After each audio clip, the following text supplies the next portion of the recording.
Are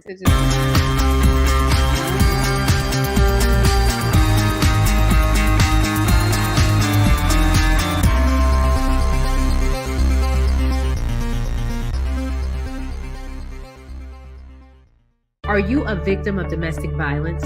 Since 2013, From Ordinary to Extraordinary has helped over 3,000 women, and we want to continue to rebuild the community with one family at a time. Please make a donation or sign up for volunteer opportunities today at IamFote.org. No matter how you choose to get involved, know that every bit counts. From Ordinary to Extraordinary is a 501c3 nonprofit organization designed to empower women and girls that have experienced domestic violence.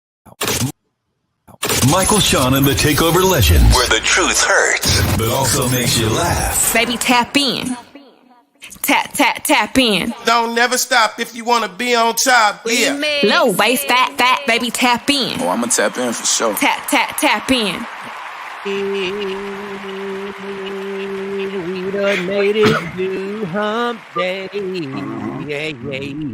We done made it to hump day. Yeah. Hump day. Listen, man, there's only certain days of the week that people talk about. And it ain't Tuesday. It ain't Tuesday. Sometimes it could be Thursday, but I even skip Thursday now, Friday Eve. Thursday's nothing but Friday Eve, but it is hump day. Today is March 22nd. We got a big show today. We got a special guest we're going to have, but as usual, I have to find out my teammates and how their night went. We will start with the lady that has been gone for a few days. We've missed her. I didn't say it in a bad way. If you let me finish, I was gonna play. And we missed her. I said, and we missed Mo. We missed allegedly. We missed her views and opinions. We missed having our in-house therapist. So, Sexy Mo, how was your night last night? How were your last few nights? Because I think you were under the weather. They were extremely rough. I'm just now getting my little voice back. I had an allergic reaction. I am allergic to carrots and celery. You're allergic to yes, those Monty. Yeah, Monty's allergic to carrots. I have a lifesaver. I have an EpiPen. What up, Doc? Clearly, I stay away from raw carrots and celery now. And this just happened about a couple of years ago. It wasn't like this all my life. As you get older, you develop these allergies. And so that is inclusive to anything that has chopped up celery in it. That's why y'all gotta tell people what y'all make y'all doggone meals with. Can't eat everything. So yeah, Monty can't eat any seafood. She's allergic to carrots. Monty's allergic to everything. Like, and literally when we got somewhere, her throat close up. Yeah, the whole she got the EpiPen, the whole nine. Scary feeling. Yeah. And she's very adamant. Wherever we go, I can't have any of that, this and that, that, to the point where I forgot. But she's grown now. I'm like, you better remember, girl. It's your life. Y'all are terrible. Sometimes you can smell it, right? And your body can have the reaction as well. So it's not just what you eat.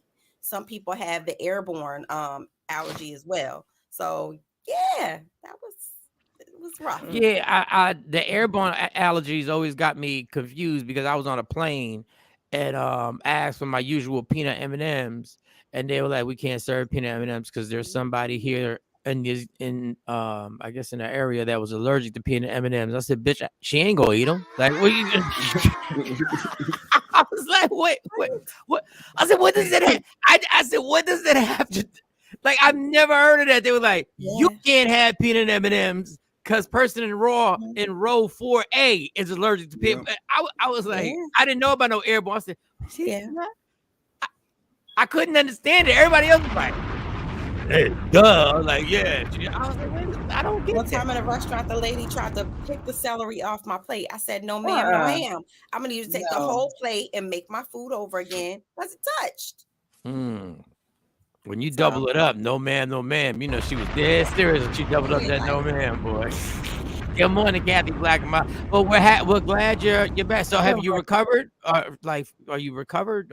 So have you ever had like something happen to your throat? No, I haven't. No. Come on now. Never in my life. Ever, never. What you into? That one time when you was choked out. But no, it just my throat is like raw inside. Pause. But it's Yeah. very Shawnee knows what I'm saying. You know, when you have now I've made that happen to somebody, but I ain't. Why not? Let's play. Oh, you want to play Jay Black? Yeah, Jay Black is playing. He's not talking about me. Oh, wait a second. Nobody said I was Nobody. No, but Jay Black. What Jay Black did. Oh, you want to go on my mind now? I'm not talking about you. I ain't talking about you, Mike. I'm talking about Jay Black. I'm talking about Jay Black. Didn't say a word. Yeah. If you want me to straighten Jay, I'll name the bitch name. No, I'm playing. Sorry about that strep throat. Listen. Richard shoots a shot all the time. He's shooting something. Richard just be he dipping his toe, as I call it. He taking the toe. I know you married, but if you ever want to cheat, Richard, come on, dog. Like, what are we doing? Like, wait, what we like? If the woman's significant other is now watching, now you're gonna put pressure. Then now they're not gonna want her to do the show. There's gonna be some type of sidebar comment. Richard, you gotta start thinking more about us and not about yourself, dog. You gotta think about her. You gotta think about her. Come on, man. Hard enough to wake up and do the damn show. Come on. Hi, Ashley. See, you don't see Ashley saying nothing crazy. Good morning, Afro Queen. All right, Shawn. Well, welcome back, Mo. Welcome back. Thank you. We might joke. We might have a little jokey jokes, but we always miss you when you're not here. We love having your opinion. We love having your opinion on here. I could have died. You could not. It was just a carrot. It was just a carrot that you swallowed. That's all. That's all right. You almost took me out. That's why they say spitting is better. That's what I heard. Oh God. R.I.P. Sexy Mo shirts on the show. Oh no. Lady Q, hey, that could be something. Oh man, You Shawnee's found a way to capitalize. Yeah, you know, always got that lady in the slave shop. Always got in there sweating. Stacy, gotta make more shirts today. Jay's like, you know, we gotta recoup on the money on this equipment, right? Like, I'm not trying to put no pressure on you. I'm just saying. Good morning, Aristotle. Aristotle, what's good, my dude? What's good? Aristotle, we gotta link up when I get back to Dallas. Shawnee Scott, how are you, Shawnee Scott? How was your night? How was your night? It was so last night I had my first information session about the 12-week broadcasting class. So Mike was on, and then the Wayla was on. We were missing just one person. And I'm here looking at emails for like some of the people that missed because they had to be at work. So we figured that out. But it went well. Mike was a really good salesman, y'all. I was really proud of him because, you know, I introduced the team and let them give their spiel. And boy, Mike sound like one of them used car salesmen on those people. I think going hard. I think that's what got them to email back. I think Listen, what man. Mike was saying got them to email back. So we'll see what happens because they're talking, and one person has already got the financial part of it. She's already hit back. Oh, she already hit back? Oh, yeah. I like it when people follow through. When they say they're going to do something, they do it. I like that. But you got to understand, Shawnee, I have an unfair advantage being able to speak to people, being that I'm a pastor of my own church. So, you know, okay. Yeah, being the pastor of the church where anybody can get it, that experience is valuable. That experience of speaking to people and pimping my congregation is something that something that I don't have too many talents, Shawnee, but that's one of them. That's one of them. But like I told you yesterday, I'm very proud of you. That was a lot of work of getting people there and doing all the. She did the PowerPoint. She did the whole presentation. She was super professional. She was. I was like, okay, girl. Okay, girl. Lady. I was like, she did a damn thing, and I was very impressed. And you know, when you see somebody going the extra mile, because I'm not the extra mile type of dude. I'm just gonna let you know right now. I'm not the extra mile. You the bare minimum, just enough to get by. I'm the type of person I lower the bar. right? I lower the bar, then I jump over it, and then I go ta-da. I'm telling you right now, that's what I do. That's what I do. Sometimes I think hard work is overrated. Sometimes I do think But when hard you work exceed expectations, you get more money, you get more That's reward. what everybody says. That's what people at my job right now is saying. That's why they be packing them boxes so damn fast and be trying to be all attentive to every customer and coming in there. Bitch, we at the UPS store. Shut your ass up. Who is you trying to impress with your knowledge of shipping?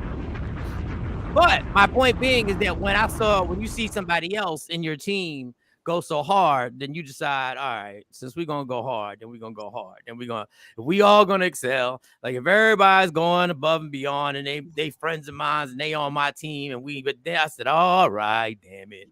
I'll wake up early and do the show. All right, so Jay Black, and we did an extra one. We had to actually do an extra one because somebody a lady came in late, and God bless her soul, because I truly, what I told her, I truly believe she has a real genuine kindness and energy about her. And I don't meet too many. That's the one. That's like, oh, is that the one? Yeah, that's who's ready to move forward. And in this day and age, we don't see too many people with just kindness, because that being kind ain't in style. You know what I'm saying? Being kind, and she had a real. Best word I can do in the morning time, I had better words last night, is she just had a perky energy, and she was just really sincere about wanting to do something, and she wasn't over there just saying that she's about to take over the world. She just had a sincerity about her. So shout out to her, and thanks for following up on the whole situation. And Shawny, congratulations, because this is just the beginning. It's just the beginning. Thank you. It's going to be a big course. Thank you. Don't forget the email. What's the email, Shawny, that they need to email you? Info at Media Room 360. Info at Media Room 360. If you want to learn, if you want to take this course that Shawnee Scott, if you want to do what we do and you believe you can, and I believe you can, but you want to do it the right way, and you want to get trained correctly, and you want to get the fundamentals from marketing to editing and the background, the techniques and all that other stuff, to the broadcast situation, to how you book guests, to how you get relationships with guests. Actually, we should have had Jay Black, but Jay Black don't go above and beyond unless it's for himself.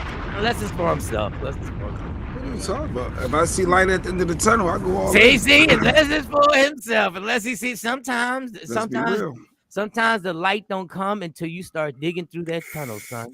It's the church of anybody big Good morning, Rob Bass. Good morning, Alfreda. What up, Red Boy? Alfreda, what up? Jay Black, how was your night? Night was cool. I gotta figure out how to outsmart my dog. My dog is keep winning. My dog, no matter what I do for this backyard, will figure out a way to find another hole in the fence to get out, that go under the fence. Yeah, you got to do the Donald Trump and build a wall. The fence ain't gonna work with that. I had a dog like that. He was a German Shepherd. I had a dog like that. No. Hey, nothing gonna work. I keep putting block. Okay, I block this hole, block this spot. Then then she found another one. So yeah, I end up running around trying to find my dog.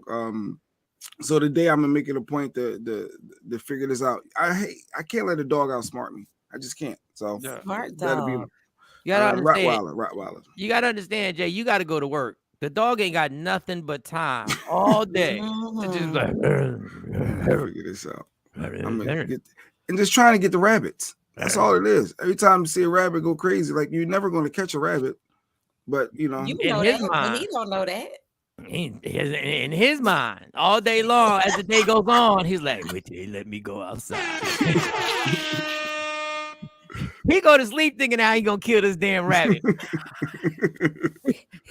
He been plotting as he's eating his food. He's like, "I'm gonna kill this damn rabbit." He has told himself every night what he's having for dinner tomorrow is rabbit. I'm having rabbit tomorrow. Hunting rabbits. It's rabbit season. It's rabbit season. But yeah, that was pretty much it. Just simple family day, yeah. So it's hump day. It's Wednesday. Let's go. Oh man, I'm up. I feel like I got a lot of energy today.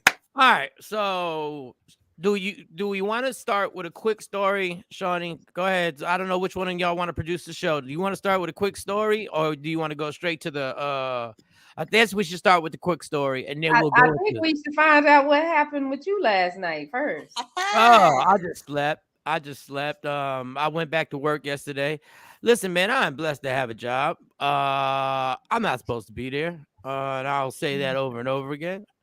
I'm not one of these people, and there's no disrespect to anybody. There's no, I'm just, that is not my skill set. This is not where I'm supposed to be. It was a depressing day. It was a depressing day. It was very, very depressing to be in there. Why was it depressing at work? Like you, because I'm the more somebody is telling me to do something, the more I'm like, I am not supposed to be here. You one of them people. You're defiant. You got no. In my mind yesterday, within the first hour, I think in my mind, I said, bitch, shut up. Like 5 times in my mind. No. And that was to the that was to the customers. That wasn't to anybody. That was to the customers. In my mind. And then there's a coworker who's a busybody. Like the coworkers are busybodies. The coworkers, and they're nice people, but they're always trying to impress people. But they're always trying to impress, I guess, the supervisor. Because when I get there, the owner's there. I'm not trying to impress the owner. Like the owner always stops and has a conversation with me, and he's a very nice guy, and we chit chat and everything. We talk about stuff and everything. Everybody else is trying to show their knowledge around him, what they know how to do, because they want to get more money. I know how much money you make. They want to get promoted. Dog, they about to cut the hours because it's getting slow, and people were acting like it was shocked.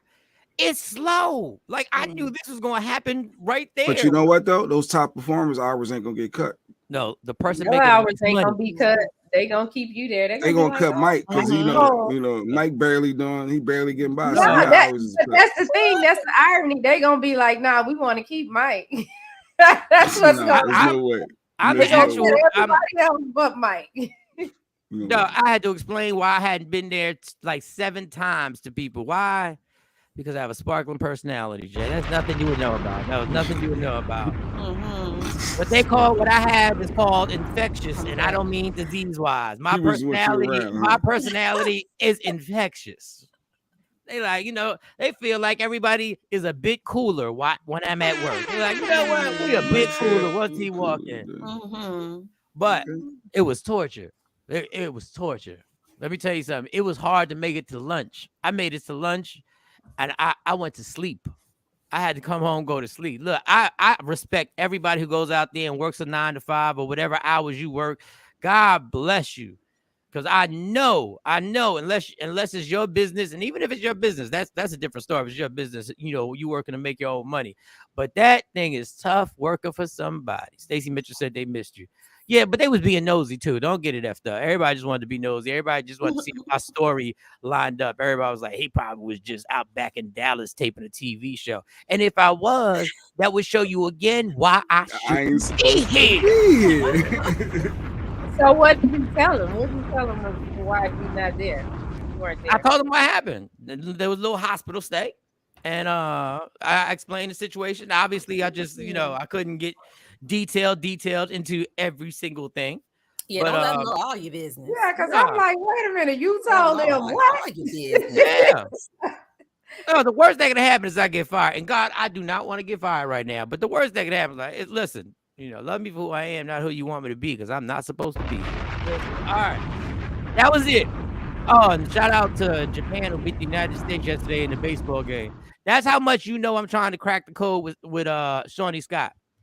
I did that meeting yesterday for your for the broadcasting school that you're doing while the biggest game in baseball history was being played. And I ain't even watching on the cell phone. And I was sitting there like, and boy, he was sitting on the Zoom call. He was sitting on the Zoom call, vaping over there, puffing away. You were vaping during the session? Yes. I'm a rock star. What are you talking about? Smoking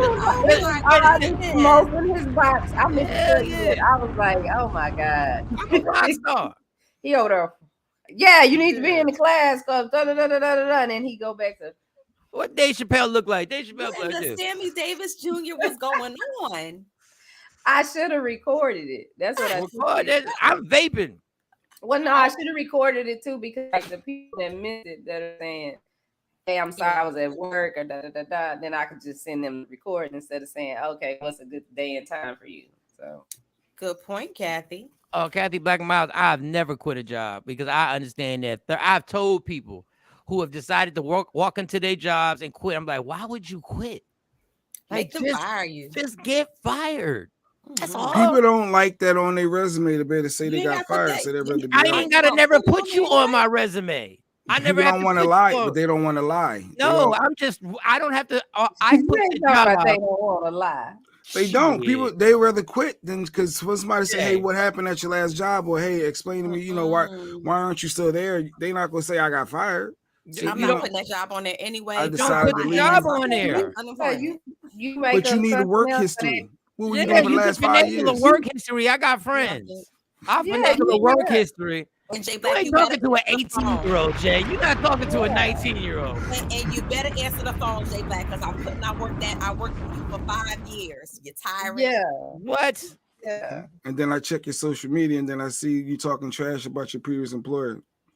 But go ahead. That's a lot of work, boy. That's a lot of work to do a background on somebody. Don't check the no, social media. You're not supposed to do that. You're not. Don't check my social media. Just check the morning show and come listen. Subscribe. Like, I ain't hiring Mike. Everybody at this job knows exactly how to get on. They were like, "How do we watch the show?" I told them exactly. Just come on and please don't wear your feelings on your sleeve. Yeah, it's the same space we say a lot. The same space we say a lot. Good morning, Diana Williams. I didn't mean to say it like that. Good morning. I'm sorry. I didn't mean to say it like that. Good morning. All right. So we have a guest. So let's get to the first story. This is Jay Black's favorite. This is one of his favorite topics. One of his trigger topics is child support, and it's men. It's his wife ever serving a plate to anybody else other than him, and then is this. Those are his triggers. Those are and if the Eagles lose, but we'll never know that trigger because he never comes to work the next day. He never comes to work the next day. Yeah. Never comes to work. I ain't never used that last job as a reference if I left or quit. Oh, okay. Either one you didn't do. Okay. But this is a trigger. So there's a story of a 70. How old was the teacher? Who ain't never quit a job. 73 years old. No, I don't quit job. I mean, the only time I quit a job, and I didn't quit that job. It was when I was young because I threw the big breakfast at a couple. Yeah, I didn't even quit that job because I knew I was gonna get fired. No, this white couple. I never quit a job. How do you say that? I never quit a job. I have quit 20 jobs. I don't quit a whole bunch of jobs. That's because you reckless. I know you. We can have 7 kids. I could be unemployed. Shawnee I got fired. Yeah, I got fired. Shawnee pop off. We got 7 kids. We living in a boot. And Trina, I got too many student loans to stay somewhere where I don't feel appreciated. Right. Where I'm aggravated. I'm out. Okay, well, the 73-year-old teacher was attacked. They threw a chair at was it a female or a male? Did you it was a male teacher. So in DeSoto, he was a substitute. And let's see, here's the situation. The 73-year-old substitute teacher said the student wasn't even on the roll in his class, but he wandered in and then refused to leave. The teacher said the assistant principal came and removed the boy, but he came back cursing and throwing a roll of paper towels at him. The teacher said, "Why did you do that?" The student said, "Because I felt like it." Then there was some profanity back and forth between the teacher and the student. And the teacher says he regrets getting into the verbal back and forth with the student. But he didn't expect the chair to come flying across the room. Fortunately, he saw it in his peripheral vision, and it hit him in the leg and his head. He said, "What did he throw a rocking chair at him?" God damn! He said it cut his head, so he had blood coming down his face. He had to go to the hospital. I remember seeing this on the news and on social media. But now he's saying he wants to go back to work because he says that student is a child who needs support. Oh, wow. And he didn't want to paint a negative picture of the student. Wow. Going back to club. Wow. Is black people or white people? This is black and He DeSoto. threw a chair. You knew it was a black guy when you heard that the chair got thrown. You already knew that. When paper No, I'm towels- trying to figure out why you 73 and being a teacher. At 73, that's too old to be a teacher. You're not connected. No, he's subbing. My mom is 73. You're still a teacher. You're still They wanna responsible do for something. kids. So at 73, you telling wanna me do that something. my mind, Different I'm mindsets. not capable of teaching someone? Come on, Jay. At 73, you have a different old school mindset, and that's So why we got 73? you can't Why we got connect. coaches who the greatest coaches in football and basketball in their 70s? Thank you. And they coaching 20-year-olds. I'm just telling you, my first Well, thought when I I'm hear just 73-year-old answering the teacher, question. they're Don't not. tell me what you answer the question. Why is it in the most? Give me a heated- 73-year-old coach that's coaching 20-year-olds that's a champ, that's winning. Who? Give me. Who you saying? John Calipari's close to 70, and You said close to 70. Yeah, he's close to 70. So he's probably like Krzyzewski, 65. Krzyzewski, who just retired last year, was in his mid-70s coaching Duke, winning NCAA. When was the last time he championship. won? When was the last time he won? Duke, like Yeah. 3 years ago. Like, what are you talking about? All Like, right, one all of right, the that's a most small sample size. Bill but Belichick is in his 70s, son. You want me to continue on? You should have got more sleep. You should have got more sleep. Well, we yeah, have just a know it's 80-year-old different. president. Our teenagers and our kids are way different mindsets, and I don't know if a Okay. 73-year-old is mentally able to keep up with the youth today. That's my thought. No, we just got guys, 70-year-olds who are able to keep up with the greatest athletes in the Because world. that's a career, and they're trying to build to get to the playing field, to get their bag, to get their money. Well, so they got a if you different wasn't, mindset versus if y'all wasn't running the young teachers out of school, we wouldn't need 70-year-old teachers. If y'all badass heathens that are sitting in these classrooms, coming from these damn dysfunctional families, and then bringing that nonsense to the classroom, and I'm sitting there, and I'm not teaching a classroom. I'm teaching orange is the new black. Damn it, that's what I'm teaching. I'm teaching odds. I gotta teach a whole classroom of New Jack City. Got to be kidding me. Nick Saban is 71, bruh. Nick Saban. It's the difference when you're trying to make it to the league. Of course, you don't listen to that. He's teaching college kids. If y'all stop running these teachers out, the poor 70. Anyway, the point is the poor 73-year-old. We would like to applaud you, because this man could have been bitter. This man probably could have pressed charges and done all this other stuff, and he decided that he would go back and try and help this young man and try and be a mentor to this young man. But Jay Black said, your ass is too old. Stay home. Lady Q comment brought to you by Woke Up Inspired. A 73-year-old teacher isn't rare. That's how me and my sisters all had the same teachers. Okay, all right. Q comment brought it up. Q comment, clap it up. I see the name change. I had a teacher that was in her 80s, and she was sharp. She taught one of those crazy maths, like the trig or something. Yeah, I never saw those classrooms. Yeah, I mean, How did you graduate from high school and you didn't have trigonometry? Easy. You just needed 3 years. Oh no. All you did was, instead of taking that, you took business math. Business math. Yeah. Wow. I went to a white high school. So did I.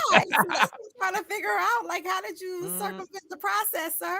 But all right. It was just once you got through pre-algebra, geometry, and then algebra 2, then that was it. That's all you needed. You ain't had to take trigonometry.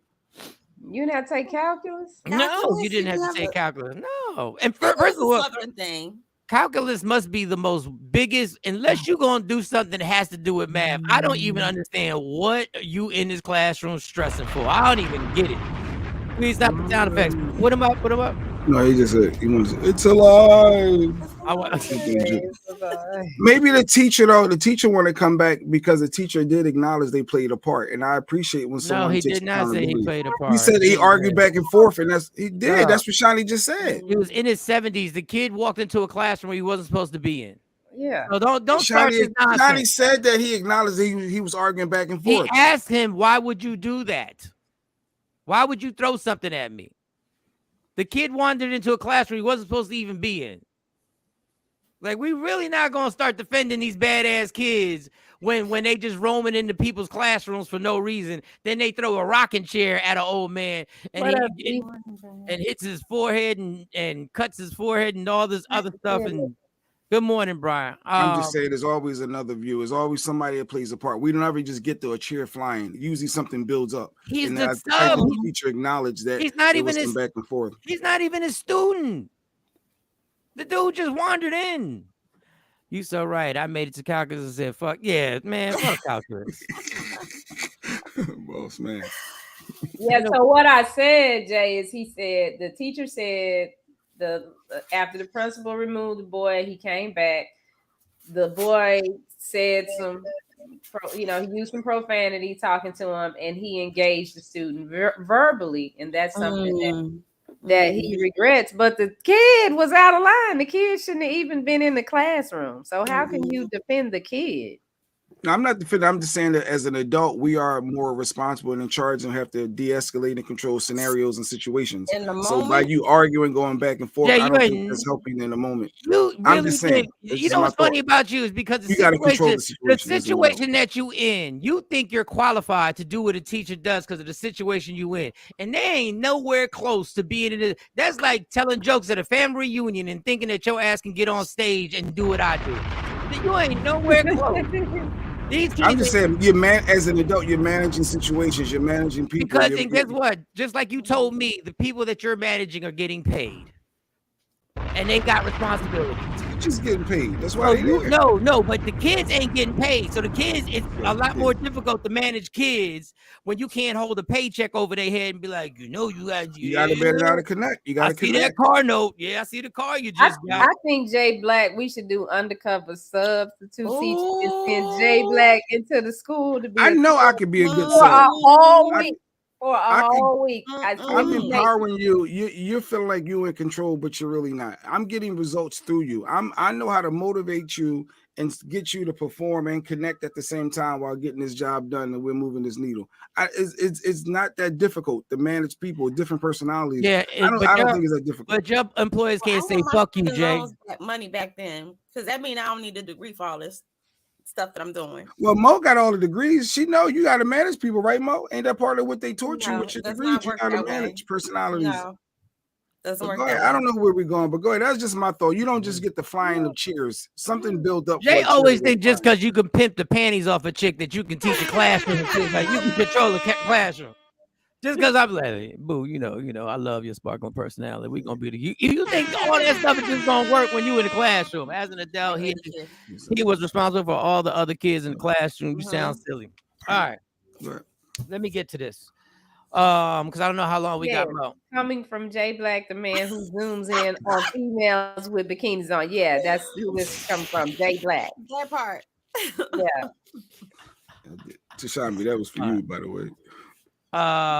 So that being said, the segue is that our next guest experienced this, his story. Oh, this is really, experienced this. Yeah. If you listen to the show prep before we start, experienced this on a higher level and in a more publicized level. And it's something that affected his life permanently. And we have this guest and I guess I'll just say it. It was a high profile case because Deion Sanders' son allegedly attacked this coach and worker at I guess a teacher. I know him as a coach. Every time I hear about him, I know him as a coach.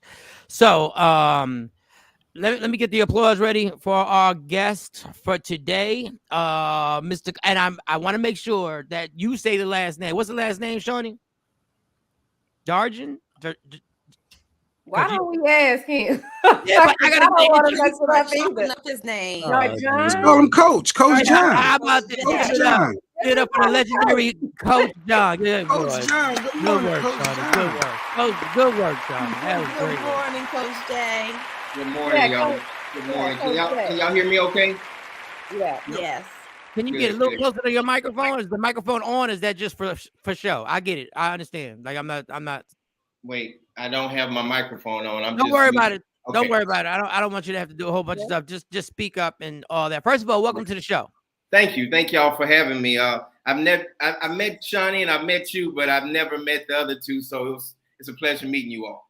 Yeah, so we're here. We're here to get your story. Now before you get into this, Did I comment about your story when I was on the radio in Dallas? Did I make a comment about it? You did. I was just getting out of surgery, and one of my friends said, hey, turn it on. They talking about you on the radio show, and you was saying something like, how in the heck does a 15, 16-year-old Shilo Sanders beat the crap out of a grown adult? And I laughed because I'm a jokester, but I met you many a times at Legends, and because I used to hang around all the comedians, and I've done I managed some comedian shows. So yeah, it's all good, man. I love it.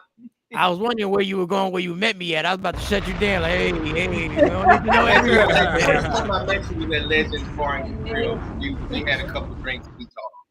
Oh, damn, he done blew my spot up. We had a couple of drinks and we talked. He blew my spot up quick. Man, been on here for 4 minutes. All right. I'm done. Okay, so I'm not here. Listen, I heard your story, and I also me and Shawnee watched the podcast that you were on. Let's get to the gist of it. What were you doing when this situation happened? You were where, doing what? I was working at Focus Learning Academy. I had been there for 5 years, and I was the varsity baseball coach. I also had a summer program. I'm real big into kids. I've done a lot of stuff as a humanitarian, and I foster kids. But I was a security officer / varsity baseball coach, because when you come in, you can't just be a teacher. I mean, you can't just be a baseball coach or a football coach. You have to do something else.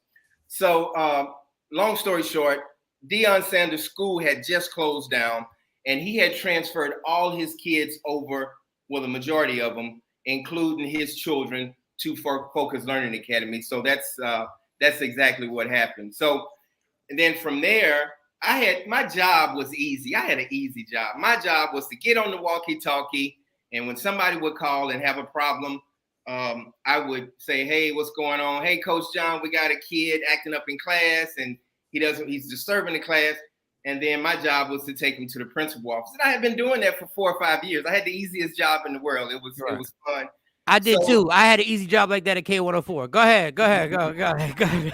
Yeah. So now they had only been, when I say they, Deion, Shilo, and Shador. And Shilo, they had only been at the school for probably about a month. And Shilo was always acting up, doing stupid stuff, skipping class, doing all kinds of stuff. But Shador, he was very nice. Yes, sir. No, sir. Thank you. Mm-hmm. And I never met Deion Sanders' daughter, but she was there also. But so I'm headed to lunch one day. This is September 17th, 2015. I'll never forget it. I'm walking to lunch. I'm going to Subway, and the principal said, "Hey, Coach John, I know you're about to go to lunch, but can you please go get Shilo? He's shooting dice in class." I said, "What do you mean shooting dice in class?" He started a crap game in the front of the teacher. And I said, "Really?" And I said, "Well, yeah, I'll go." She said, "Yeah, it's only gonna take a second. Just go get him, take him to the principal office. His dad is not here."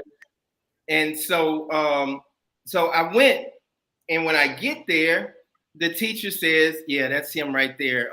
Can you please get him out of the class?" I said, "No problem." I said, "Shilo, come with me." And immediately, Shilo said, "Who snitched on me?" I said, "I don't know who snitched on you. I don't know nothing about that. I just want to know who snitched." You were playing dice in the classroom. What do you mean who snitched on you? You snitched on yourself. You act like y'all was behind a closed curtain or something. Y'all was in the middle of class. Go ahead. Sorry, go ahead. So I guess they had already removed a couple students, but Shilo refused to come out of class. So he wanted to know who snitched on him because they had already pulled 2 or 3 people out of class, but Shilo's the one that pulled the dice out of his bag and started shooting, that started the dice game. So we walk in, and I said, "Man, don't worry about that. Just come with me." So we walk in halfway down the hallway, and he said, "Hold up." He said, you must don't know who my daddy is." And so, I'm a jokester a little bit too. So I'm playing dumb. So I said, "No, tell me who your daddy is." And he said, "Oh, my daddy, Deion Sanders. He run all this. He run all this." And I said, well, what you trying to tell me? He said, you might want to think twice about taking me to the principal office because this might be your last day working here. You might lose your job. I was like, oh, okay. I said, man, I'm a grown man. Oh, he tried to Suge Knight you. Hold up. Oh, he tried to Suge Knight you. All right. So at that moment, you guys, you're thinking to yourself, I'm a grown ass man. I'm just ready to go to lunch.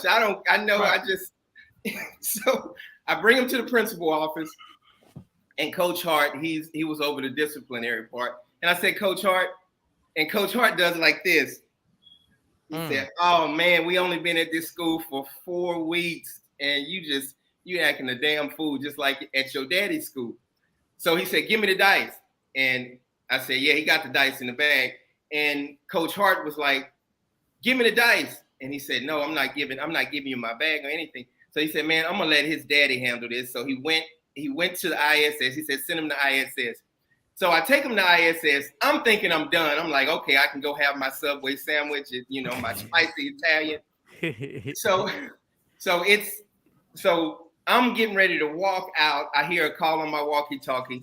Coach John, he is acting a fool in ISS, and he's on the phone with his mom, and he doesn't want to get off. And I didn't know that Pilar and Deion had all this big divorce and all that stuff because I wasn't really into the Deion Sanders, Pilar thing. I wasn't into that. But they really hated each other guts. And I didn't realize that until, after the fact. And Michael Shawn, you was about to say something. I'm sorry.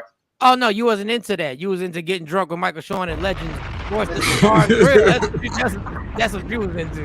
And I ain't mad at you because if you get drunk with me, you're going to have fun. That's all I'm saying. But go So go ahead. So the next thing escalates. Now you realize that Pilar, now in hindsight, you knew it was a very messy divorce. And we had Pilar on the show before. So right.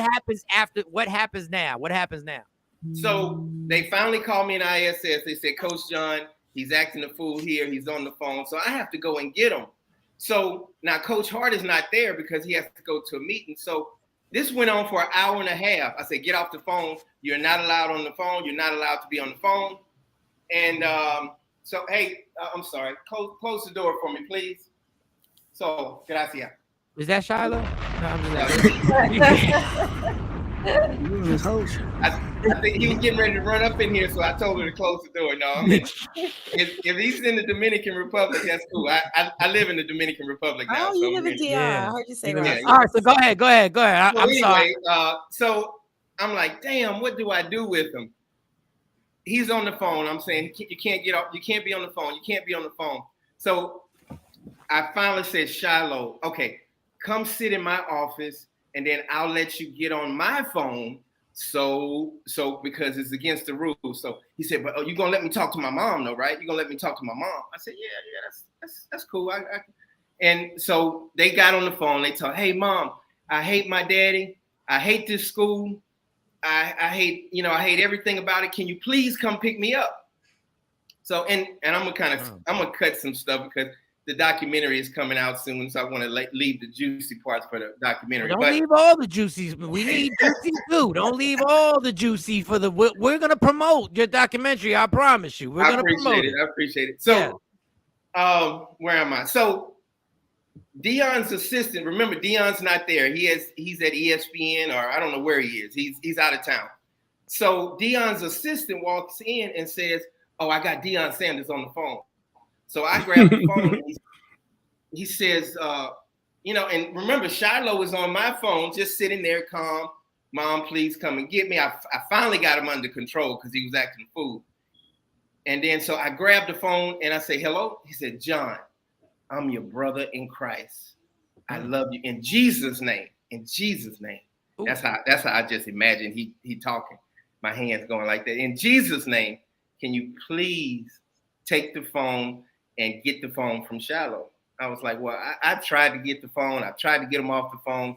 He's on my phone. He said, oh, grab your phone. Grab your phone. I don't even want him on your phone. Just grab your phone. I said, Shilo, I got to get my phone back because your dad said I have to get my phone back. He slams the phone. He kind of throws the phone at me, and I catch it. I'm an ex-professional baseball player, so I catch the phone in my hand, and he storms out of my office. So he said, Deion said, well, what is he doing now? I said, he got back on the phone. He's on his phone with Pilar, with his mom. So he's in the gymnasium right outside my office. And he said, Deion says, please, in Jesus' name, I need you to go get the phone. So I tried a couple times and I called Deion back. I said, well, Deion, he's hysterical. He's acting a fool.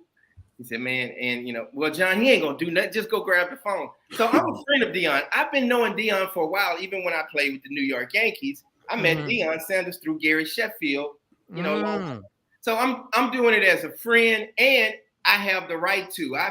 I've taken probably 300 phones in my whole life, and then the parent comes get the phone, and then they have to pay a $25 fee, and then for being on the phone, and I had done that many a time. So now I went the second or third time, I went to reach for the phone, and I'm looking down at the phone, and he roundhouse elbowed me with his elbow right up into my chest and up into my neck. Right. So damn. I'm like, damn, he just hit me. So, I'm like, and I'm a person that like, hey man, just I don't know what just happened, but he starts to come at me. And then he punches me in my face twice. I'm like, oh shit, he just punched me in my face twice. Damn. So now I have to go into defend. Yeah, because you gotta fight.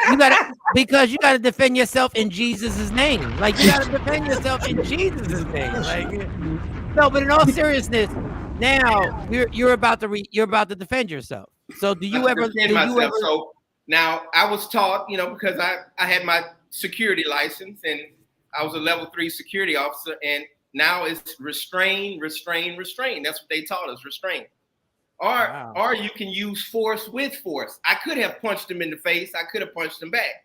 Right. Because you are allowed to use force with force to get somebody off of you. So I decided to restrain. So I took my forearm and pushed him up against the glass. And then he started spitting on me, on my arm and in my face, saying, I can't breathe. But I got my arm in his chest area right here. Wow. So I'm, and I'm kind of smiling about it now because it's like how he was just faking it and just pretending. And he said, I can't breathe. Mama, I can't breathe. So he still got the phone in his hand saying, Mama, I can't breathe.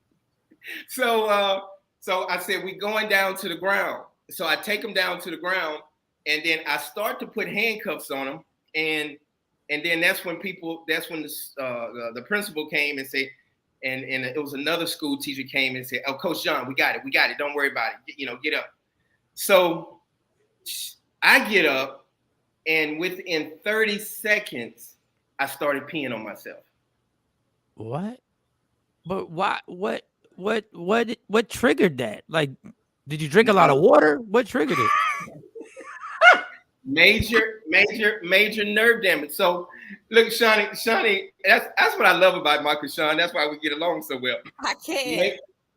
Because I know exactly how severe and why, but I want you to get to like why did this occur? I'm a jokester too. I was headed to Subway, so I didn't even have my Coca-Cola and my Subway sandwich. Okay, so you were good. So, but I probably had water that morning or whatever. So, but anyway. But what happened? Why did this? What triggered this? What was it's just a fight. It doesn't seem like something like that could happen. So go ahead.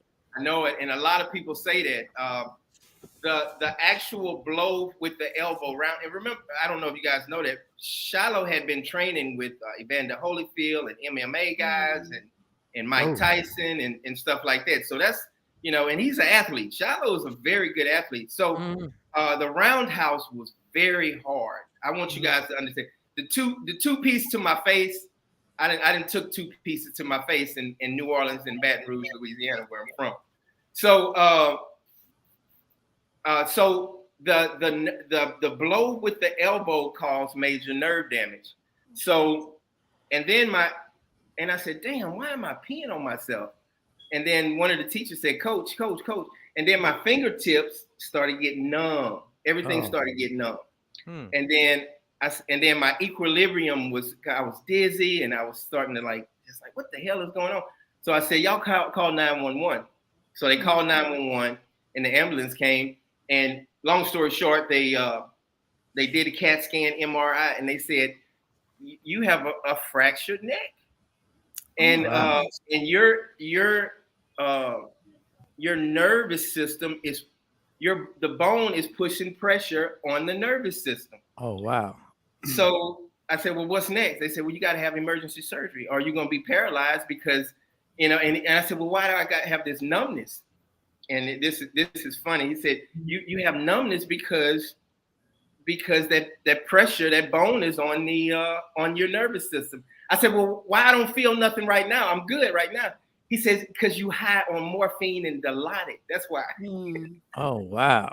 So, because I thought I was like, oh, it was going to go away. He said, no, it's not going to go away. You just don't feel nothing because we got you shot up with morphine and major muscle relaxers. So they 2 days later, a day and a half later, they had the emergency surgery. I think it was a day and a half later. Then the principal of the school, he saw me or whatever. So I got a tube down in my neck. The blood is coming out. Wow. I got a brace on my neck. Uh-huh. And, so I'm thinking everything's good. I got lawyers coming out the yin yang and just trying to say, hey, you need to sue Deion. You need to see Deion. And Deion's a friend of mine. So I'm not thinking about suing Deion. I'm just thinking about, hey, am I going to be able to walk again? That's all I'm thinking about. And I got my friends calling and, hey, you finna get paid. You finna get paid. I'm like, all right, Coach John, stay right there. It's the top of the hour. It is 3 minutes after 8 o'clock on the East Coast, 3 minutes after 7 o'clock in Central Standard Time, and it's very early on the West Coast. Start right there. Your friends are calling you right now, and they're asking you, I know you about to get paid. I know you about to sue this dude. I know you got your lawyers on deck, and your response is? My response is, man, Deion is a friend of mine. I'm not thinking about that. I've never sued anybody just to try to get a whole bunch of money. I'm gonna talk to Deion. I'm gonna tell him, exactly what happened. But Leroy McClure, the owner of the school, he came by and said, man, I've been praying for you. I'm glad everything's all right. We know you didn't do anything wrong. You've been found not guilty by the school. So Deion Sanders, later on down the line, this is months later, I'm just recovering, and I see a TMZ report. My son did not beat the crap out of my son. My son didn't beat the crap out of a school staffer, and I'm like, what? Why did he even put this in there? Why is this even in TMZ? I have video proof. So Deion Sanders stole the camera evidence, and I'm saying he stole because he admitted it in court, in deposition, under oath. He said, yeah, I had somebody to steal the video evidence on the down low. Wow. So we would never see the video evidence, and we had 4 or 5 cameras in the school because schools have cameras. Right. So he stole the videos. So that's one reason the judge probably ruled in my favor, because she was like, damn, why would he steal the videos? And he's like, where are the videos that I don't recall? I don't know.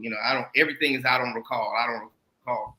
So if I did something wrong, if I attack your son, where are the videos? So he only put a little snippet on TMZ of me going and restraining him. So he said, as you can see, John DarJean is attacking my son. And I'm like, you're not going to show what happened before that? So at that moment, you realize when he does that, he's protecting his son, obviously, but also he's really not your friend. You do realize at that moment that he is not your friend.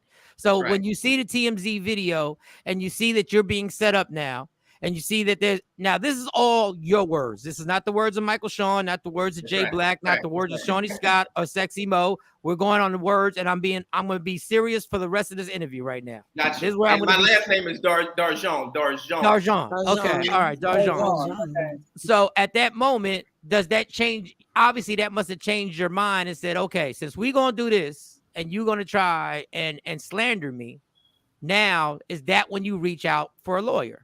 That's when I reach out for a lawyer. So I didn't tell you guys what I had to have. I'm kind of rewinding. I had to have a 5-level neck fusion. So I have 5 rods in my neck, and I have I had a spinal cord stimulator, and I get Botox shot through my penis every 6 months, so I don't have to wear a diaper.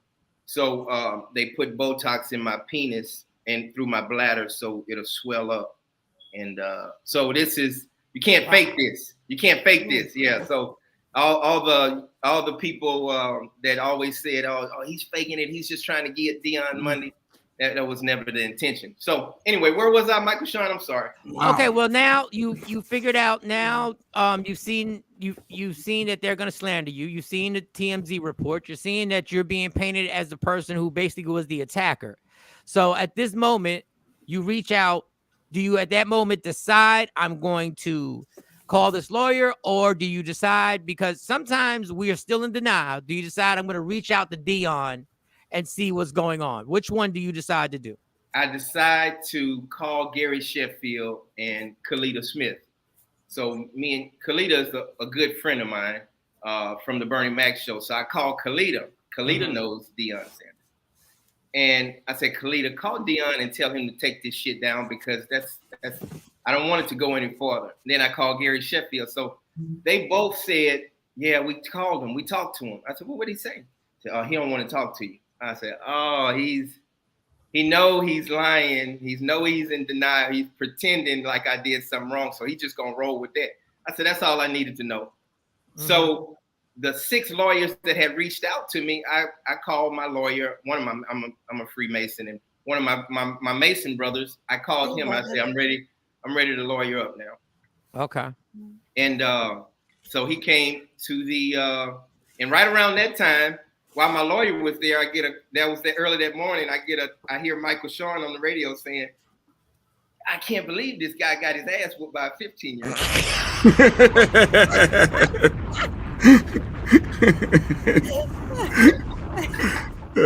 All right. I know you said we were gonna be serious, but but this is not about me. But you have to understand, and Deion knows what he's doing. You have to understand how this looks. We hear that a security guard is up against a 15 or 16-year-old and gets severely hurt. Now, my job on the show is to be an ass, but but the optics of the whole thing are going against you. You know what I'm saying? Because you're fighting an uphill battle. Number one, in that area, in the whole country, but especially in that area, Deion Sanders is a god in that area. Right. And he does have control over a lot in that area, just like every star Dallas Cowboy player or former Dallas Cowboy player has power in that area. So that's why I made the dumbass joke, but it was funny. I mean, it was funny. It was funny, but okay. So now Deion will not talk to you. He will not talk to you. He will not. He's already made it clear to everybody he won't. Now, I believe that that's because his lawyers have already said, we got to spread this propaganda. And his team of people are like, you can't have a conversation with him at all, because we're going to spread this because we know what's coming next. He's going to lawyer up. So you lawyer up. And now what's the next step? And first of all, I'm sorry about your injuries. Like that is some serious, what you're saying right there is so something that I don't wish upon my worst enemy. So now you've lawyered up. So what is the next? What happens next? So after I lawyer up, I go home. We start the process. And if you look at the paperwork, I don't get a lawyer until 1 or 2 days after the TMZ report is filed. So they can't say, well, he was getting ready to sue you anyway, because I wasn't even thinking about that. But my lawyer already had the paperwork ready to go. So I get the lawyer. I go home. Remember, I have foster children. I fostered 250 kids my whole life. Okay. I love children. I received the NAACP Humanitarian Award. I've done a lot of great things, and I'm not bragging on myself. I just love children. So now this is where it gets even deeper. I get a call. I get a knock on the door at 1:30 in the morning, and I'm looking, I'm like, this can't be the news reporters, because I was getting news people and they wanted to do. I opened the door and they said, they holding a badge up and said, this is CPS. Oh, wow. So I opened the door up. Now this is Christmas Eve. I opened the door up, and I say, yeah, how can I help you? Yeah, we're with CPS, and we found out that you have foster kids. You have 3 foster kids. I said, yeah, I do. Well, you have been found guilty of child abuse. I said, child abuse. So I'm thinking it's one of them knuckleheads in there that I told their ass to go to bed, and that's what I'm thinking. That's what I'm thinking. And or it was another kid that I fostered a month ago, but I've fostered so many kids, I've never had a call of child abuse in my life. Right. So, and then I said, well, who said I abused him? They said, you've been found guilty of abusing Shilo Sanders.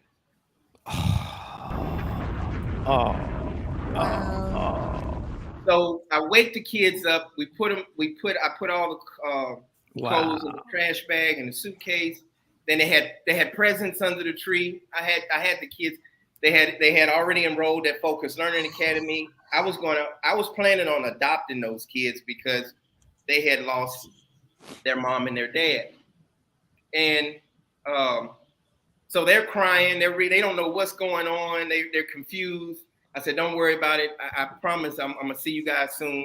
And the kids are snatched up. They drive off. Oh. And so I have to get on the phone, and I have to say, damn, what?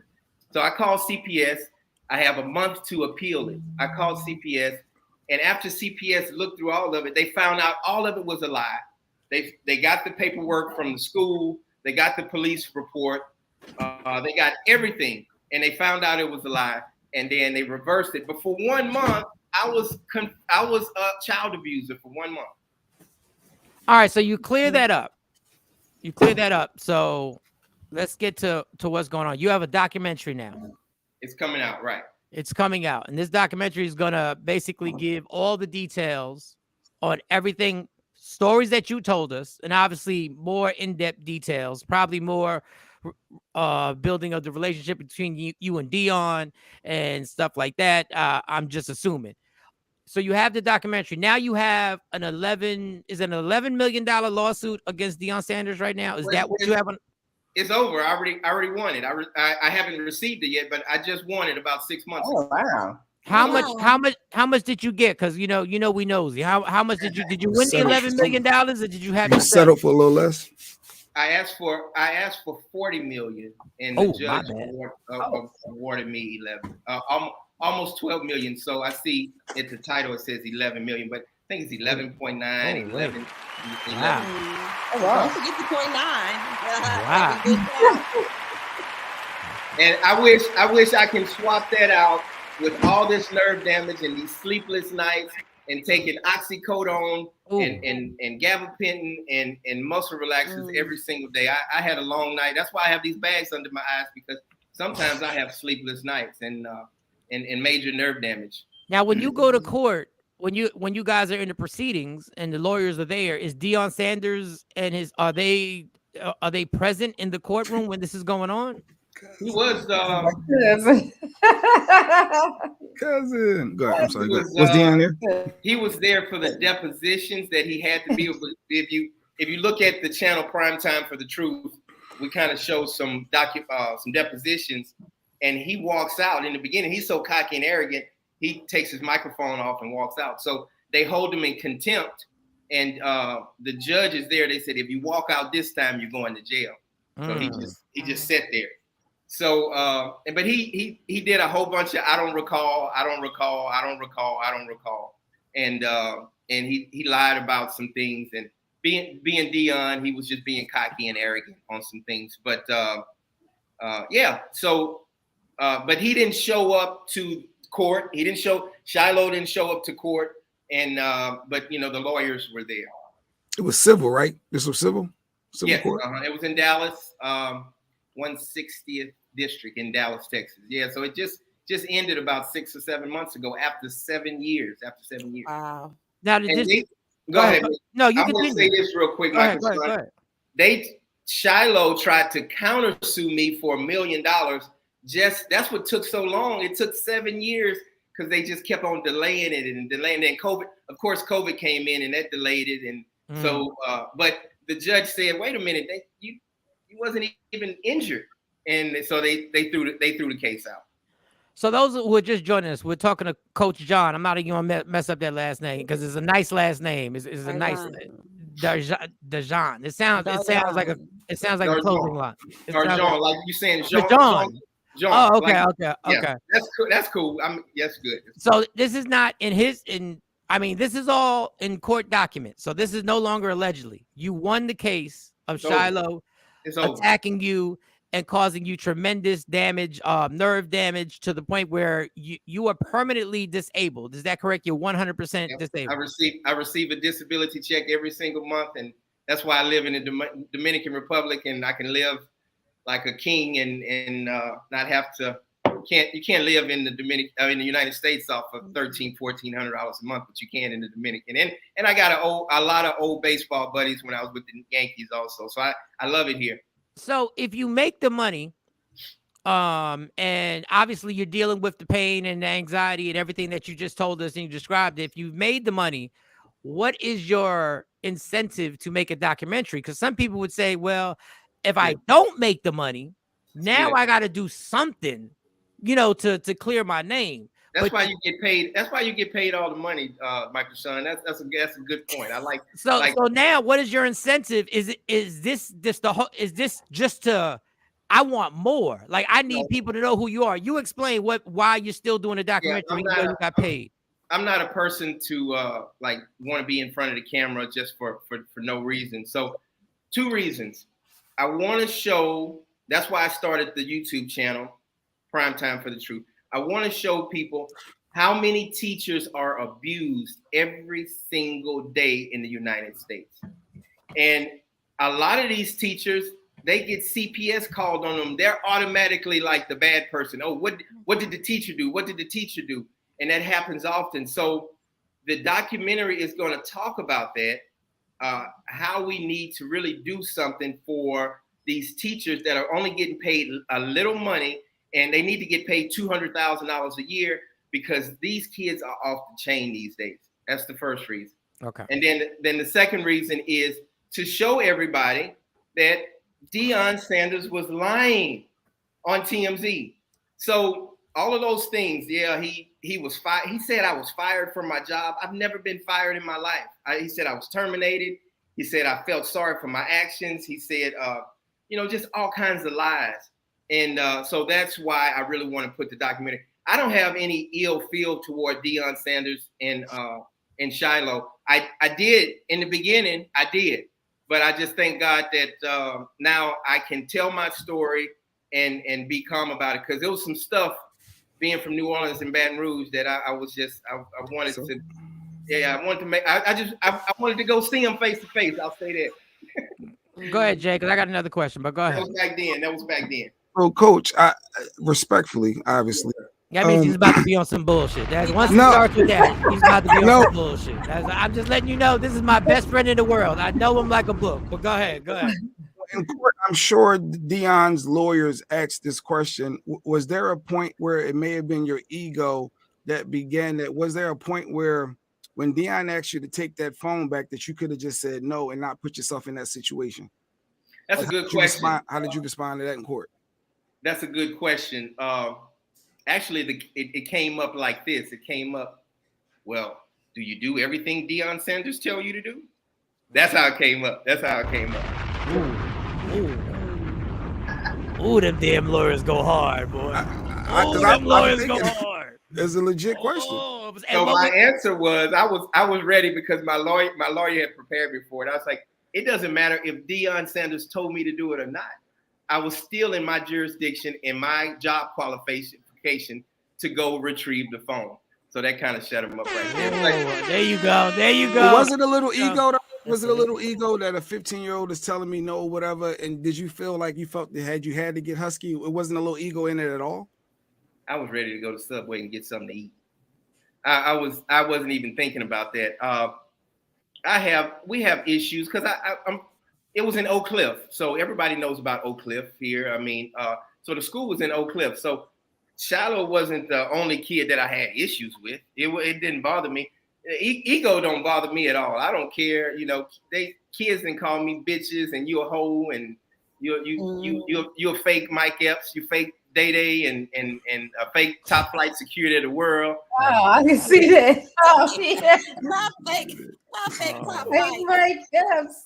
Okay. So basically, what you're saying, you had tough skin, and and it wasn't something that this wasn't something new. What was new is the injuries that you suffered.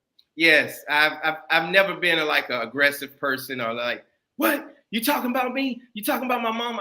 I'm not a person like that. So even with the situation I thought everything was just workman's comp, and workman's comp also sued Deion and Shilo, and they won in court also. Wow. So they owe workman's comp like $285,000 from maybe $300,000 from the surgery. So that's a great question, brother. It just what do you go back, Jay Black? Yeah, Jay Black. Yeah, that's a great question. So I hope I answered your question. I got a question. So since you just wanted to go to Subway and get your Coke and your sandwich, like why you just didn't tell Deion, nah, you need to, since he was out of town, somebody got to come up here and get him, because I'm not getting ready to deal with this. Because that's a lot to be dealing with somebody's kid, and then it's an issue between the mom and the dad, because that's what it sounds like. Shilo was upset. It was like the perfect storm, because all the principals and the disciplinary people had just went to a meeting. So Coach Hart and all of them had just went to some major meeting. So I'm like, man, usually I just drop them off and I go have my Subway or go do my thing or whatever. But I'm the only disciplinary person that's there. So for 2 hours, this went on for 2 hours, not 15 minutes, 20 minutes. I wasn't trying to be top flight security of the world and say, hey, give me the phone. I'm gonna whip you, give me the phone. I wasn't even thinking about the damn phone. He don't want to give up the phone. It went on for 2 hours. So after Deion said, hey, go get the phone, and then that might have pumped me up a little bit, Jay Black. It might have pumped me up. Thank you for being honest. Yeah. That might have pumped me up a little bit, because he was like, hey, go get the phone. I'm your brother in Christ. He ain't gonna do nothing. He's just a whole bunch of talk. So, and then I'm thinking to myself, okay, it's in my parameters. I can do it. I can go get the phone. Because I've restrained kids before. I've taken kids down before. I've never had a kid to punch me or swing on me, but I've restrained kids and retrieved things from them. But so that, I mean, I never even thought about that. I was taught to say what my lawyer said. Hey, that was part of your job. So I never went into detail about what you just asked me, but I knew in the back of my head. But my lawyer was like, hold up, John. Even if Deion did say, he didn't tell you to do that. He's not your boss. You still have in your rights that you can go and retrieve the phone, and then he hit you. So even at the end of it, but that's what I'm saying. Like when it gets like that with a kid, I know like everybody has their role in what they can do. But when the kid is that out of control, at what point did you just say, okay, your mama and daddy or somebody got to come get you, because we not getting ready to do this with you? When mama wasn't coming getting them because she wasn't on the list to come and get them. That was the biggest problem. Pilar had no jurisdiction to come and get them. Grandmother wasn't around, and Deion Sanders wasn't around. Ooh. So I don't know. I mean, who was watching them? Who was keeping them while these people gone? I don't know. But I mean, I know who it was. That's why he was shooting dice in the classroom. Wasn't nobody keeping his hand. Who was watching me? These kids are staying by themselves in the school. I was like, come on. Ain't nobody in it. Yeah, so I know 7. That was Deion's main assistant that would drive them and take them different places. He would pick them up and drop them off at home. Pick them up and drop them off at home. So that was it. We tried our best to call somebody, and we couldn't get in touch with anybody. And it was just like Shilo did what he wanted to do at that school. All the time. I give you one quick story, and this is in the documentary, so this is an extra piece. First time I met Shilo, I'm in the front office, I'm sitting there, and our pizza man comes in with 25, 30 pizzas. I'm like, oh, okay. Maybe it's for one of the staff members. I don't know. They're getting ready to have a meeting, Teachers Appreciation Day. I opened the door. They said, yeah, special delivery for Shilo Sanders. I said, what?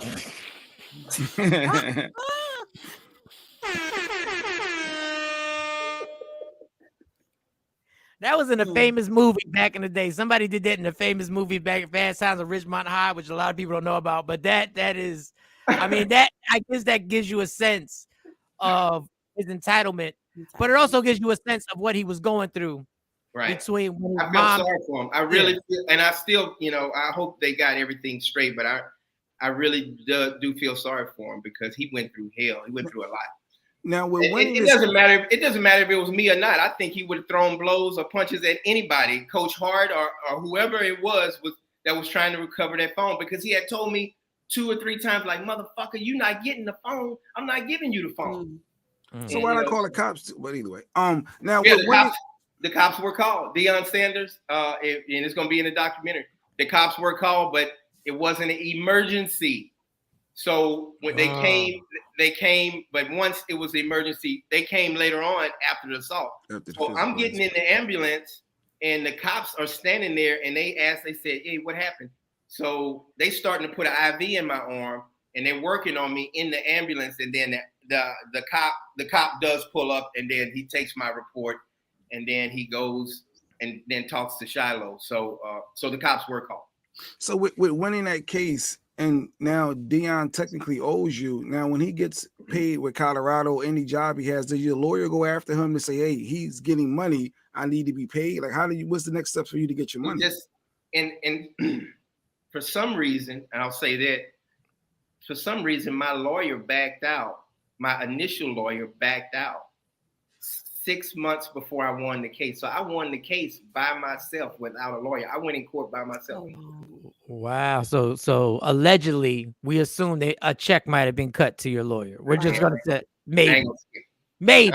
I don't know. And are you pursuing your because you can take your attorney up against the ethical board for that? We did. Okay. Yes. Okay. And that's in the process right now. And that's another lawsuit, brother.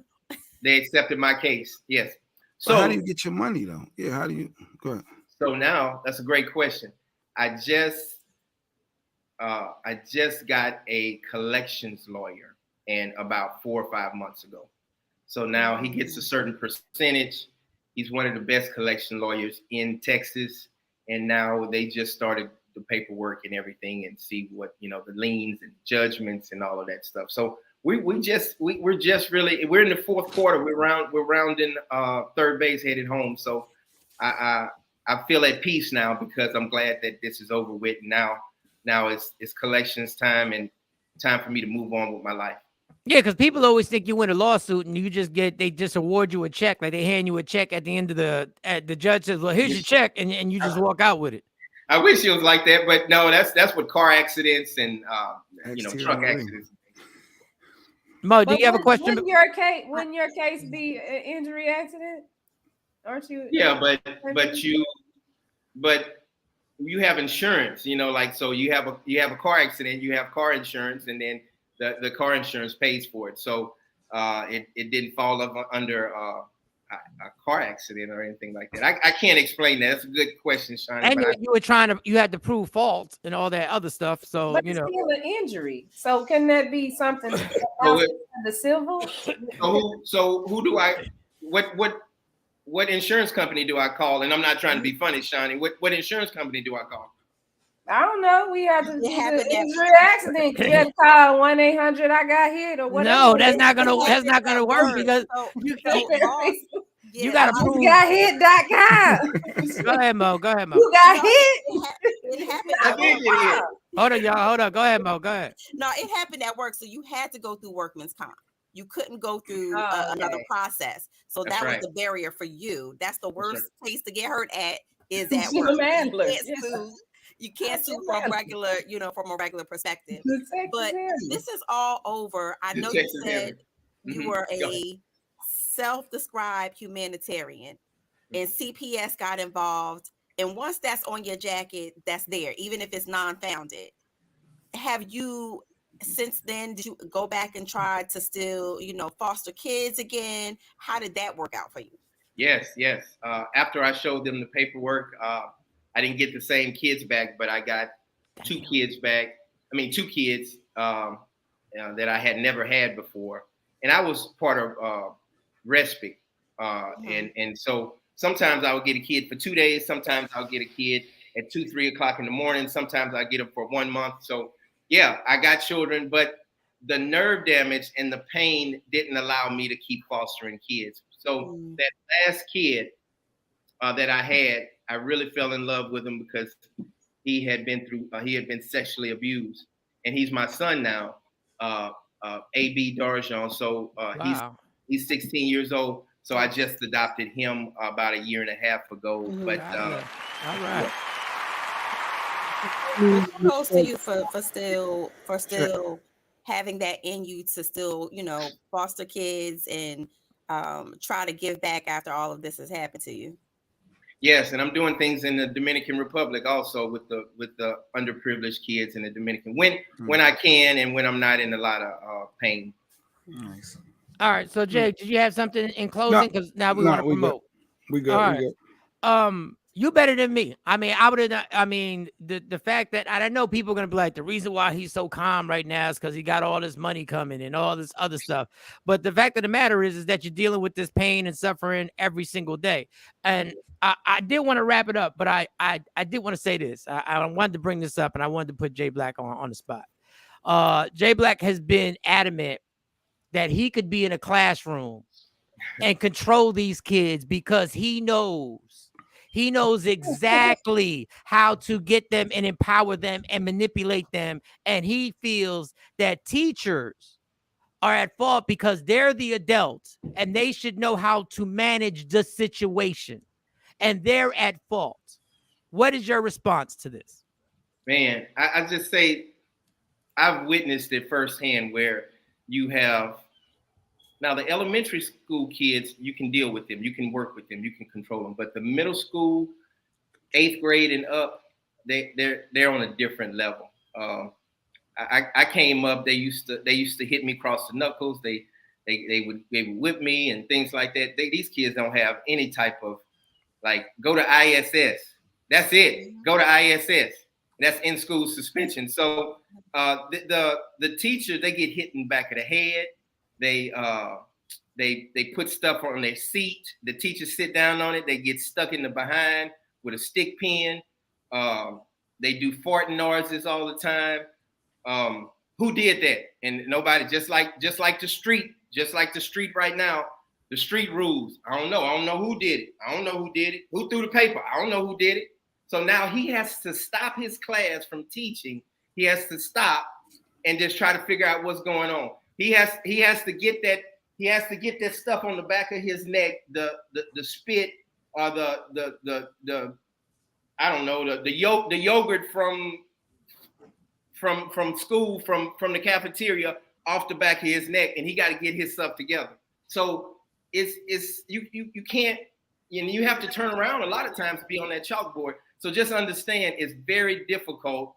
Now the cool, like the Michael Shawn teachers, they are the ones that don't have flack. But the ones that the nerdy teachers, the ones that really want to just stay locked in and focus, they are the ones that have the flack. I have noticed after being a security guard for 5-6 years. Well, I'll tell you, there ain't gonna be no Michael Shawn. I told Mike that he would be a good sub. Like they be cool with him. Now Jay Black, I don't know. Do you think Jay Black could make it in the school as a sub? Or I don't know Jay Black like that. I don't know him. This is my first time meeting him. But go ahead, Jay Black. Nah, he ain't gonna make it. You can say it. You can say it. It's all right. When is the documentary? Where is it gonna be? What platform will it be on? And when will it be released? We're working on the platform now. We're Arthur Muhammad, the producer of Carter High School. Mm-hmm. He's the one that's and his wife. You went to Carter? Red and blue. Our house. Okay. All right, Shawnee. Okay, Shawnee. Okay, we get it. It was like 30 years ago, Shawnee. It was 30 years ago. Jesus Christ. My God. So go ahead. So you're working on a platform. Right. But And so that means you don't have a release date if you're still working on it. But we do plan on, it's going to be released no matter what, right around football season, because Deion Sanders is the hottest name right now. We might as well piggyback off of that and just run with it. So you can use his pictures and like you could put him and Shilo on there, or no? Like, how does that work? Could you use that? Well, I know we have the deposition. I own. So when my lawyer bailed out, the judge and what is that called? The board of the lawyers or whatever, they made him release all the paperwork and depositions to me at no charge. So I have all the depositions. So a lot, 200 hours of lawyers, Deion Sanders, Shilo Sanders,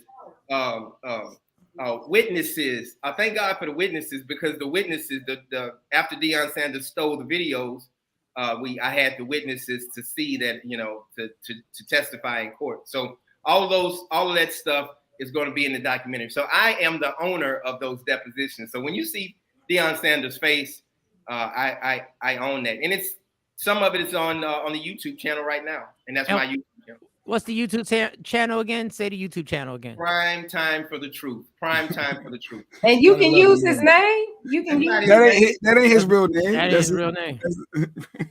But I don't he own that? Prime Time. Prime time. What is prime time, Shawnee? What is prime time? I mean, prime time is like what's on TV, 7:00. It's prime time, but there it is. I didn't know if he had like trademarked that name since he called it. The name of it's not called Prime Time Deion Sanders. It's called Prime Time for the Truth. Which is a good name. It's a playoff words. And I'm always shocked, but I was going to ask you this question, but I already know. I don't understand why he was in jail for tampering with evidence. I don't understand why, but I get it, where the court was at and the power that he has in that area, because anybody else that would have admitted to taking videos from a school would have been in trouble simply for that and would have had to pay. He in the deposition, he said, I got him on the down low. That's what he said. Yeah, but that's even worse. Like the fact that you say you got him on the down low, you're basically saying I got him in an illegal way. But once again, these are the words of Coach John. This is his story, but this is all documentary. There are court papers. He won the lawsuit. CPS actually won their lawsuit and were going after their money. Workman's comp. Workman's comp was trying to get their money. So there's a lot going on. We really appreciate you. And I would love to have you on the TV show. Obviously, we'd have to get to, not that I'm not saying we made it longer, but obviously for CW33, we'd probably have to have a 3-part interview with you, literally, to get all this stuff in. Man, we appreciate you. Prime Time for the Truth is the YouTube channel. You can go there and check it out and watch for yourself. Can I throw this plug in real quick? Yeah, go ahead, do it. I also have a YouTube channel called The Dominican Route, and I'm just talking about living as an expat. I'm not a passport bro going around sleeping with a whole bunch of women. Expat. Expat is called The Dominican Route. And I just talk about my life living in the Dominican Republic. And are you PHA or international? I'm international. Okay. Yes. I'm a star. And listen, I would never want to have to deal with your physical ailments that you're dealing with every single day, because they are serious, and I am not making light of that. But let me tell you something. You living your life in the Dominican Republic, I'm a little bit jealous right now, dog. 3 years, three years I've been here. And it seems like I didn't see you before you left, but it seems like it's made you younger, homie. You look young. You look young. I appreciate it. I did. It's the papaya juice. I was when you met me, I had hair, but look, I got the tattoo in my head, so it makes me look young. Oh, you got the tattoo? Oh, you living that life. When you put the tattoo, that means what? I got the permanent fade, permanent line. What? Oh, them Dominican hoes on a different level. Them hoes is different. Hey, Coach Shawn didn't say that. Michael Shawn said that they different in the DR. Well, he married. He ain't married. So hey, right? You married? I just started dating a girl seriously. Y'all will see her on the YouTube channel. But yeah, I just started. He said I just started. The first 3 years. I had to slow. Who want this bow tie? Who want this? I had to slow down, and I love the Dominican. But a lot of these YouTube channels just talk about ass and titties, and I didn't want to be a channel like that. So I show a little bit every now and then of some beautiful women. Well, I hope you enjoyed your time here on Michael Shawn and the Takeover Legends. And also we'll be in touch about the CW 33 because I'll be back in that Dallas-Fort Worth area taping. We'll be taping and we'll get you on the show. Good luck with everything. Good luck with getting that money that you won. I'm not picking sides. I'm just saying you won the money. Right. I think it's honorable of you to realize that Shilo was going through a lot at that point in his life. And as a young man, I can only imagine what it's like for you and your parents to be going through a public divorce and dirt being thrown back and forth. And I was part of it because we had to report the stories at the time that was going on between those two individuals. We wish you all the luck in the world. Please stay in touch. Enjoy yourself in the Dominican Republic. And I'm going to go to YouTube channel because I got a funny feeling whoever this new lady you're dating is a problem. I just got a funny feeling. That's all I'm saying. She's not. She's a good one. She's a good one. No, I mean a problem in how good she looks. I mean in a good way. I got a funny feeling. You trying to crack a code? No, I'm letting this man know that his life is good. That's all I'm trying to give the man. Okay. Yeah, I get a lot of comments real quick about because I video her. She's feeding me every day. She brings me my plate every day. She brings me my beer. She does that. So now I'm starting to get some flack from American women. Oh, that's all you wanted. That's all. I wouldn't do that for your ass. So that's all we all want, damn it. That's all we all want. What do you mean that's all you wanted? That's all he wanted. That's all we all want. What are you talking about? That's all he wanted. Gotta be kidding me, homie. Don't let these don't read them comments. Live your life. Live your life. We're gonna have you on the CW33. Give it up for Coach John, y'all. Give it up for Coach John. Coach John. Coach John. All right, guys. God bless y'all. Bye. God bless you. Wow. Ooh, now see, you in trouble. Stacey Mitchell over there trying to cause. He ain't in trouble. He spoke his truth. It's good. Stacey Mitchell. I was complimenting that man's life. Cool. The code has been right, boy. I was trying to compliment that man's life in the name of Jesus. You worry about what she looked like. Yeah, okay, in the name of Jesus. All right. I mean, he got 12 million on the way. I'm sure he can bag a lot of chicks, though. I mean, he got 12 you know. Hopefully he'll get it. That's the thing. Hopefully he'll get it. Listen, man, that's a whole that workman's comp ain't no joke. That's the last place you want to get hurt because you can't sue through nothing else but workman's comp, and it's just the worst. I thought the guy, sidebar, no segue. I thought the guy at my job was lying when he kept saying, "Yo, if you made like $1,500 a month in the Dominican, like you popping," and I was like, like for like, what you mean popping? He's like, no, you popping, like you can live out there, have a nice house, and you good. And I thought I didn't think he knew. I've never been in the Dominican Republic, so I've never been to DR. I always miss my opportunities with all those conventions or whatever. But that was a good interview. I mean, that was interesting. Yeah, I heard that too. I was like, well, maybe I need to move to the Dominican Republic. To the DR. Yeah, I can pull that off. Is that in American dollars or like do they use US dollars or they use a different currency? I don't know what. Go a long way over there. Yeah, I mean my UPS job, I'll be popping out there. I'll be popping out there right now. He's like, he got what? Side-eye whispers. Now he's gone. 111 million coming. We don't know. He's being really it's pesos, but he's being really strategic with the documentary coming out when Deion football's crew, first season began. That's smart. So he's trying to capitalize the name of the YouTube page. He's being smart with it. I give him that. I wonder because TMZ is shady. I wonder why TMZ did. Oh, you got to go, Mo? Yep. All right, have a good. Oh, you stayed a long time. All right, have a good one. Yes. In that parent line, you heard him tell someone to tomorrow. close. Close the door. That was the maid. Oh, hey man, I ain't mad. I ain't mad. They I ain't use mad. Dominican pesos. I thought he was all about the check when he kept saying he because some people foster kids just for checks, and he always want to foster. I said he doing it for money.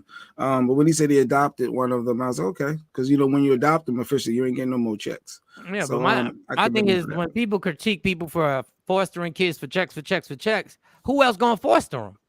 Like where these kids but if you're doing it for the wrong reason, you ain't treating them right though. You can clap all you want. There's a lot of people fostering doing it. But where are these kids, the parents that are doing it right?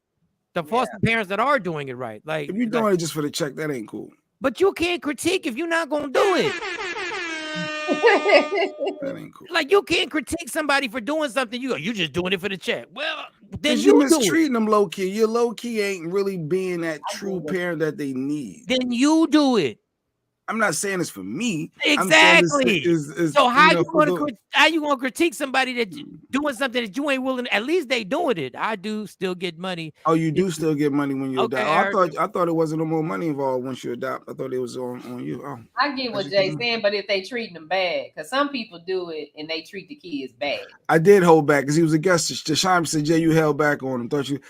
He was a guest, and I like how I flew. I wanted to get the story out, and I didn't want to be disrespectful. But I did have some. Just ask the questions. No, like, I had other thoughts as he was talking, but I just wanted to hear a story. Let's hear a story. I did. I did. Well, that's your choice because I wouldn't have cared if you said what you had to say. Get that cheap labor, and you talking about the DR? Yeah. No, he talking about if people that foster these kids and they treat the kids bad when they come in the house. Jay Black, I really got to keep your name at the altar. Yeah, Stacey, and you got to start trying to make trouble with me cracking his code. I don't like that, Stacey. You did that all by yourself today. I've been on your side, Stacey. I've been your champion on this show. You turn quick, boy. You turn quick. Mike, how did you send me the picture of the chick already? You texted. He went to the YouTube page and sent me a screenshot. My hands have been right here the entire time. Okay. Unless there's a way I can do it mentally, my hands have been right here the entire time. All right. But this has been good. And tomorrow's another big interview. Yeah, tomorrow we have Perion Roberts, the American Gangster Trap Queen. She has a fentanyl campaign that she's gonna introduce to us. That is a little controversial. I get it. You know, people think that she's promoting drug use, but she's trying to get it to where people will know if they have fentanyl in their drugs before they take it. And listen, that's another case of people want to critique her from trying to do something for this fentanyl pandemic. They trying to criticize her for doing something, but what you doing for it? Like, at least she has an idea. At least she has an idea to try and stem these kids from dying. Like, they were 3 kids in Jersey who overdosed on fentanyl in a parking lot of a mall. 3 young people, 3 young girls. And she explained to me, like, it only takes 3, I hope I'm saying this right, 3 milliliters of fentanyl.